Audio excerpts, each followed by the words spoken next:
What's up, YouTube world? So this morning I thought instead of confining myself to a 140 character tweet, I would do a little vlog on my what used to be my favorite reporter, Anderson Cooper. Now, this isn't about hating on him or anything else. I'm just kind of saying it since before Occupy started, I didn't really, I guess I should search Twitter in my tweets to see when I started asking him to do it, but I started asking him to do a story on Anonymous and hacktivism because he's all about keeping them honest. And I'm sorry, but all the stories that come out about Anonymous and hacktivism are one sided BS. Yes, there are some things that I don't personally agree with, like releasing data of non-specific people, mass email dumps, things like that. I believe in targeting specific people that we know are proven to have done uh, wrong things, bad actions, whether they're police, whether they're corporations, whether they're personal people. I don't have a problem with that. Now, by targeting, oh my God, let's not start that bullshit. By targeting, I just mean political activism, exposing them for the bad people they are. I don't mean hurting them physically. Come on, grow up. Let's not overreact to shit. Okay? However, all this time that I've been trying to do my little self-named Op 360 to ask him to give us fair coverage, he doesn't do a goddamn thing. He consistently ignores every single tweet from myself and other people about it. I've tried asking at his little live ask sessions to have him do it. I've seen other people do it as well. But you know what he does respond to? Ask him about his fucking hair. Ask him, and he'll fucking answer you. Ask him who watches this Twitter feed, and he will answer you and tell him that he does. Hate on him, he will. Be an anti-Semitic asshole, and he will give you coverage by retweeting you as if like, okay, sure, the guy's at Twitter. Why don't you just block him? Block him. Don't retweet him and give him even more exposure.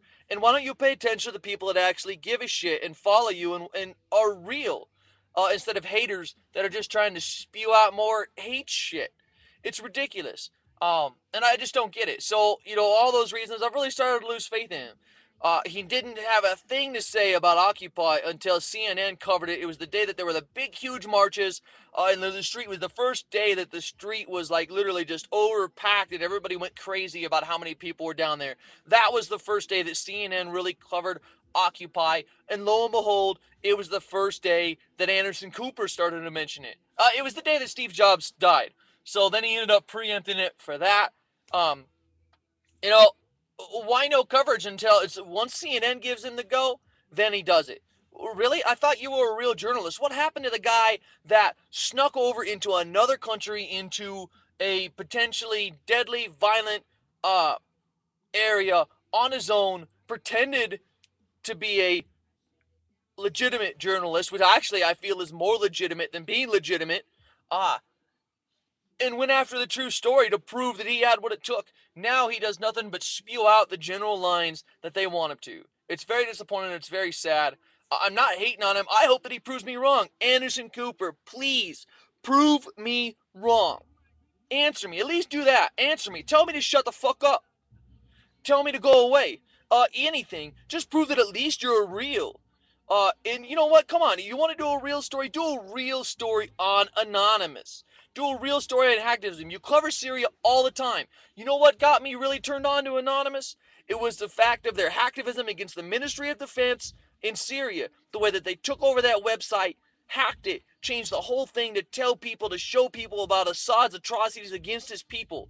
The way he's killing people and torturing them, returning their tortured bodies to the people's families to scare them, to show them what he will do to them if they try to stand up and just protest against him and say, hey, your stuff is wrong, what you're doing is wrong.